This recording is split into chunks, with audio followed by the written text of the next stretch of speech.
The Galactic Council's most secure detention facility had never experienced a breach. Built into the crystalline depths of Kepler 442b, it housed the galaxy's most dangerous criminals across 17 different biomes, each designed to contain specific species' unique physiologies and psychological profiles. Commander Zethkar of the Reptilian Defense Corps stood before cell block Omega-7, watching the feeds with growing unease. 3 days ago, they had made what seemed like a routine transfer. A human criminal named Marcus Chen, convicted of arms trafficking across 3 systems. The paperwork indicated standard human containment protocols: artificial gravity at 1G, oxygen-nitrogen atmosphere, temperature maintained at 22 degrees Celsius. What the paperwork hadn't mentioned was what else they were transferring alongside. The human. "Sir," chittered Communications Officer Velnara, her insectoid mandibles clicking nervously, "we're receiving unusual biometric readings from the human's cell." Zethkar's scaled brow furrowed. "Define unusual." "Elevated stress hormones, but not in the human. We're detecting secondary life signs." On the monitor, Marcus Chen sat calmly on his metal bunk, reading a datapad. He appeared completely relaxed, almost meditative. But the thermal imaging told a different story. Behind him, pressed against the far wall of the cell, crouched a shadow that registered as something else entirely. "Magnify Sector 7 Alpha," Zethkar ordered. The image zoomed in, and what they saw defied every protocol in the facility's database. Huddled behind the human was a creature unlike anything in their xenobiology records. It stood roughly 2 meters tall when uncoiled, but currently pressed itself into the corner with an almost childlike fear. Its obsidian carapace reflected. The cell's harsh lighting and multiple sets of razor-sharp appendages twitched with barely contained predatory instincts. "How did that thing get past our scanners?" Velnara whispered. Zethkar was already pulling up the transfer records. "It didn't. According to this, Marcus Chen requested to bring his emotional support pet, as per Galactic Prisoner Rights Convention Article 47b. That's an emotional support pet? The creature in question could have torn through a battlecruiser's hull plating. Its species designation was listed simply as Earthling Domestic Companion, Canine Subspecies, German Shepherd Mix. "There's been a clerical error," Zethkar muttered, but even as he said it, he watched something extraordinary unfold on the monitor. Marcus had set down his datapad and was speaking softly to the corner where the creature cowered. His voice, picked up by the cell's audio systems, was gentle and reassuring. "Hey there, Rex. I know this place is scary, buddy.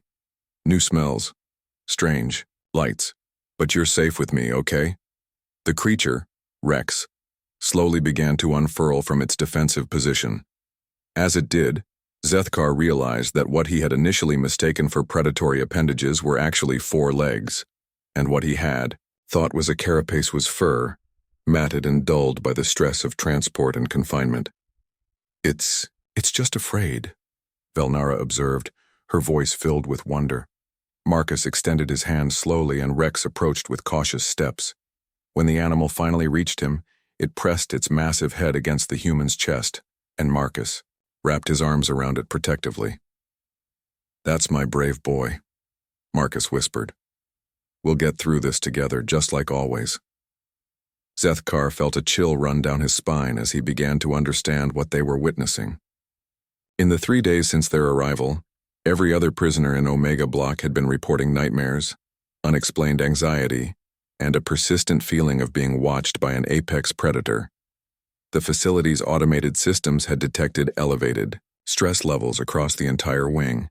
They had assumed it was the human. They had been wrong. "Sir," Velnara's voice cracked slightly, "I'm reading the creature's genetic markers, cross-referencing with the Earth database. And it's descended from the planet's apex land predators, pack hunters. But sir, according to these readings, humans didn't just domesticate them, they transformed them, took everything that made them perfect killers and redirected it toward protection and loyalty." On the screen, Rex had settled beside Marcus, but his positioning was strategic.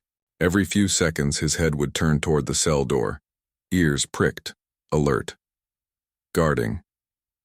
The other prisoners aren't afraid of the human, Zethkar realized aloud. They're afraid because they can sense what he brought with him. Something that could kill them all, but chooses not to because a human asked it to be good.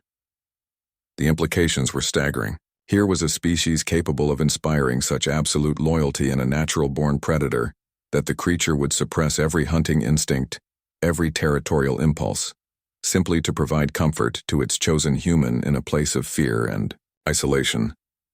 Marcus looked up suddenly, directly into the security camera, and smiled. It was a knowing smile, as if he understood exactly what the guards were thinking. "Rex isn't the dangerous one in this cell," he said quietly to the camera. "He's just a good boy who loves his family. But you should ask yourselves this. What kind of species can inspire that level of devotion from something that was born to be a perfect killer?" Rex raised his head and for just a moment looked directly into the camera as well. His eyes held an intelligence that was both alien and familiar, and in that gaze was a promise. Touch my human, and discover what I really am. The feed cut to black as Marcus scratched behind Rex's ears and whispered, "Good boy. Such a good boy." In the security booth, Zethkar and Velnara sat in stunned silence, finally understanding why Earth's entry into the Galactic Council had been fast-tracked despite their relatively primitive technology. Humanity hadn't just domesticated their planet's predators. They had taught them love.